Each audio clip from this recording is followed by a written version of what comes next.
So Nikki was in the 2014 National Art Glass Prize, a Student Art Glass Prize, so I'll hand over to you. Thank you. Hi, I'm from Adelaide. I'm doing honours part-time, so I'm in my second year of honours. Basically, my work's about transformation. Last time I was here, it was a larger sort of kiln, refractory mould-made piece looking at the transformation of self when you're in holiday mode, particularly when you're in shack mode. And this work is about a sort of a transformation about bushfires, and I've been looking at the whole notion of becoming bushfire ready. And glass is a perfect medium for that because it really undergoes a lot of transformation in the process. So to do this, I have to fill up the furnace with batch, so powdered kind of glass, and cullet, which is sort of the rejects of the hot shot, little sort of broken bits of glass. Fill the furnace up, it melts down. Then I transform from my daggy studio overalls into the full Kevlar kind of gloves, fire suit, face shield, sunnies. I'm completely kind of covered up. You wouldn't even recognise that it's me. And then I kind of go into the furnace at about 1240 degrees, and with massive cast iron ladles, and scoop out the molten glass, and then I pour it into these cups. And these are cups that I've just found at op shops. They were originally the sort of shiny stainless steel cups, and I've poured into them over tea leaves that I've been drinking and saving, and sort of drying out and saving. And there's other few little bits of copper and things like that. And then in the process of annealing in the kiln, they change and they go the sort of fabulous sort of anodised kind of colour. I've got them here because I've got one in the middle with a saucer. So I've been up since 5 o'clock this morning, so if I have a sort of little moment, don't, forgive me. Because it's the whole notion of being bushfire ready is something that we individually do, but do it collectively. So the idea and the motivation for this is because I moved to the Adelaide Hills, where I now live in a bushfire-prone area. And I've lived in the hills before, but this is the first time I've done it as a parent and as a homeowner, so I'm kind of really approaching it in a very different sense. Do you think you moved to a catastrophic area? Did you buy a house in an area that is deemed catastrophic for fires? No, my bowel rating, which is your level of catastrophe, is about average, is medium. Yeah. It's not in the absolute, kind of off the Richter kind of level or anything like that. So it's medium. And so part of all of this is trying to work out and balance and transform from being in this sort of state of fear, and how do you just live in these environments and live comfortably and not become neurotic. Now, I've just done a mental health first aid training course for the last week in Sydney, and the new wanky jargon word for neurotic is emotionally mobile. Which was a bit of a running joke in the course of how many times we could use that in the day. So I think I've made it to about 10:30 and I've managed to use it, so I'm pretty pleased. But tangents aside. So yes, so it's about transforming and from that sort of state of fear into being content and okay about living in those kinds of environments. It's also I've been looking a lot at liminality and the sort of theories about the sort of the transformation that you undergo through a sort of through an event.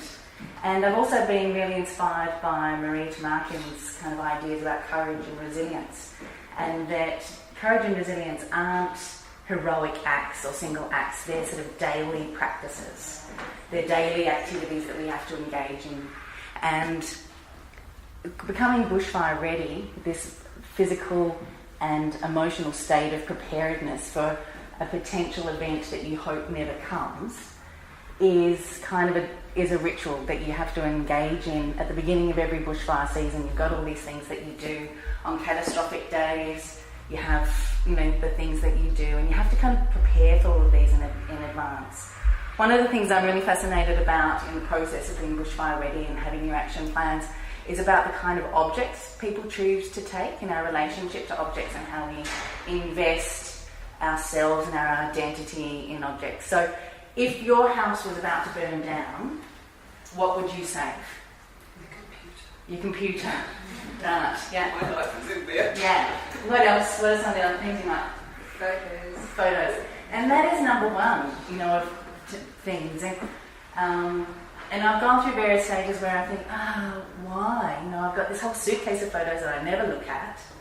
And I think, well, why is this so important? Am I doing that because everyone says photos and that's what you keep, and that kind of thing? And I've also gone through stages where I've been really zen and I don't need anything, and really all I need is a credit card, and then I've had events where there was a bushfire in my area and it seemed a reasonable distance away, and I had about 10 friends call me going, "Do you know there's a fire in your area?" Yes. And it wasn't until my brother rang me and said, "What the hell are you still doing at home, Nikki?" that I thought, "Oh, right, this is serious." And so we kind of ran around the house and grabbed a few things, and I went to the supermarket down the hill and stood there in the supermarket and then went, "Now what?" And then I looked down and I thought, is this moo-moo that I'm wearing really the only thing that I want to own? Is this it? And so then I was no longer very zen about it all. And I kind of did a lot more mental preparation about those kinds of things. In this kind of process, I'm really interested about time. You're protecting the past through present acts, safeguarding against a future that you're hoping that never happens.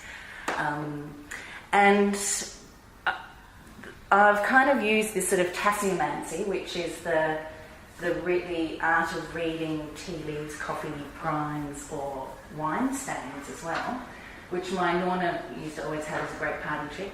She was a real expert at being able to tell you exactly what you wanted to hear.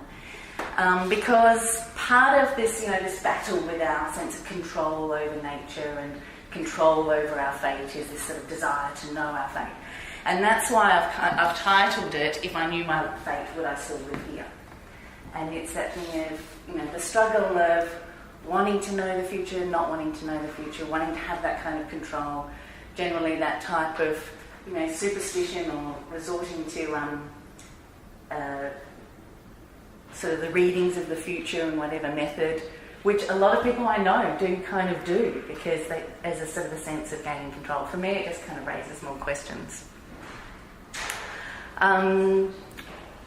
There's also the transformation of what happens with the tea leaves. So if you're looking into each one, you can looking into this as a reading of the future and as a fate. And if you take them out, they kind of create this little sort of touchstone, a little sort of a memento mori, reminding us of, our potential to be annihilated, but also for our potential to have resilience, to regenerate, to transform into something new from fire, which is what, according to the Country Fire Service, if we are bushfire ready, if we are in that best state of being emotionally and physically prepared, then we've got a greater chance of beating annihilation and actually transforming into something new.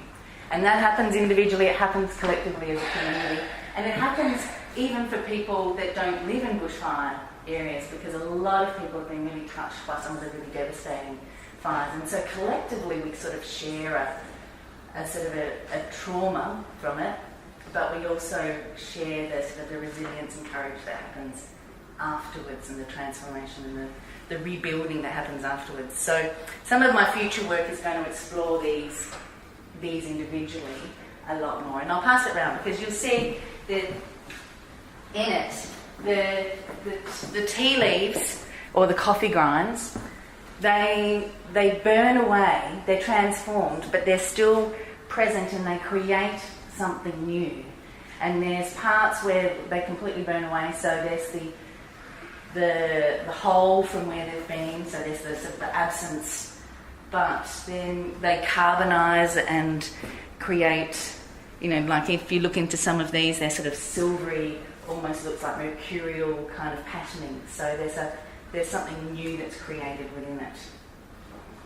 Is that part of the work that those insides are to be taken out? Or?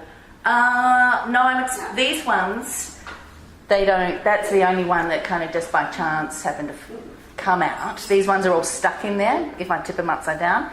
But I have just done a series where I've experimented with kiln washing them so that I can pull them out. And, you know, what I'm going to do with those, you know, on their own. Any other questions? Just an emotional vulnerability question. Are you anxious to regenerate the cups themselves? Because as someone walking in to look at the exhibition last night, I thought, oh, they need polishing up.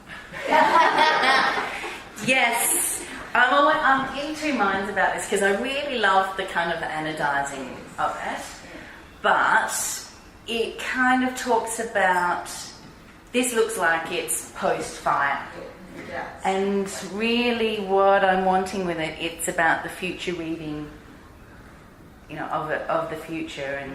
And so it's kind of a bit of a mixed message there. I've considered if I have them where I can just take them out of these cups and then put them into a nice shiny new one, or looking at anodizing the outsides and things like that. But I kind of love this because it is also kind of, you know, post-fire, when you do go and you discover the things that have melted and the things that have transformed from that act. And glass is great because it does remain and it does become something new. And, you know, and the cups are all a very domestic sphere, and I want this to be about the domestic space because it's the domestic world that I live in. Yes, I can certainly understand that. And I mean, I love them like that too, but I think having listened to your concept, the urge would be there to regenerate. Yes, yeah. I'm not sure whether I'd be able to regenerate these ones other than paint them, but no, that is something that I've been grappling with. You've got a cup half full thing happening there. Is that relevant? Yeah, I suppose that's the, you know, I'm always a very positive person, and I think it's the, you know, is it half full, is it half empty, right. You know, that kind of thing. I'd probably, you know, ideally I'd like to work more where there's, because some of they're different heights, where there's less in them, just so that it doesn't, it's more about the reading as opposed to it seeming like a cup of tea. It's the sort of the after it's been drunk kind of moment.